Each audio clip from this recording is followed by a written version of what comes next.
Hey guys, and welcome to Pixel Cherry Ninja's channel. In this video today we're going to be talking about the SuperStationOne.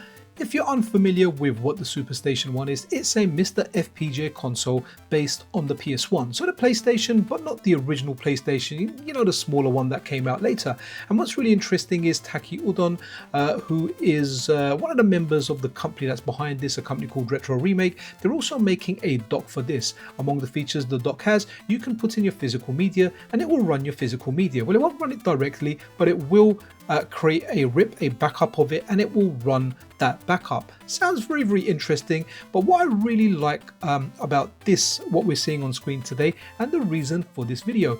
So when you have a MiSTer FPGA, the great thing is, yeah, you can play on a modern display, you can play on a HDMI display, but as well as that, you can simultaneously, depending on your setup, but the most common MiSTers out there, you can play them simultaneously on a HDMI display and play them on a CRT, an old TV, a PVM, a consumer TV, whatever you want. So me, sometimes when I'm doing streams or videos, I'm actually playing on my PVM, but I am recording it via HDMI. It's a great option. But one of the things is, when you set up an old TV, you need to go into the MiSTer's menu and you need to pick the right option. But let's have a read of this tweet and I'll show you what I mean about the MiSTer's menu. So Taki Udon here says, the current SuperStationOne PCB revision has a cool party trick. With a single default config, it can now output analog on all 5 connectors simultaneously: VGA, DIN10, RGB, YC and CVBS.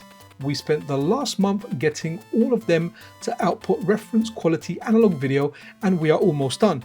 And the reason I say this is interesting, let me just bring up my MiSTer screen. So I've gone into the MiSTer's INI file, and if we have a look here, VGA mode, if I press the button to go in there, we need to pick the right one. So for me, whichever one it is, I think it's S-Video that I'm using, but there you go, you need to pick one of these options. So, you know, if you're new to this, it's pretty straightforward, but sometimes stuff like this can be overwhelming. You know, we're going through menus, where is it hidden, and it can take a little bit of time. So, you know, you can Google it, find out what to do, and then just through trial and error, even if you don't know, you can start going through these options until you find the right one for yourself. So the great thing about what Taki Udon is doing now, it just means you plug and play. So there you go, my one is S-Video Composite. That is what I am using. So, you know, if you've got the SuperStationOne, let's say you've got yourself a consumer CRT, or let's say you pack it up and you go around your granddad's house and you realize he's got an old TV there, you can just connect it to that TV and the chances are it's going to work because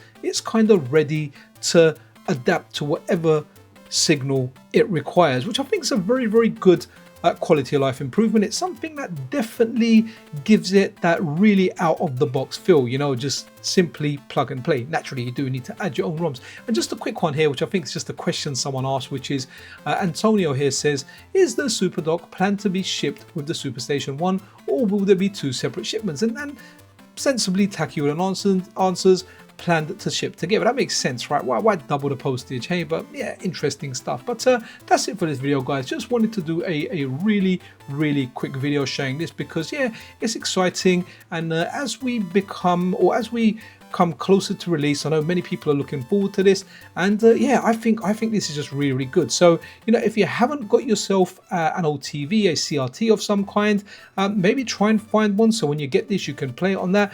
I, for the most part, really do like the shaders, the filters, what we have in the MiSTer, what's baked in there. I feel like they do a really, really great job. Like, honestly, I'm content with them. However, having an original CRT, whether it's a consumer TV, a PVM, some kind of old, even an old CRT Dell monitor or something, I don't know, there's just something about it. It's magical, it is great, and it really does awaken a lot of nostalgia.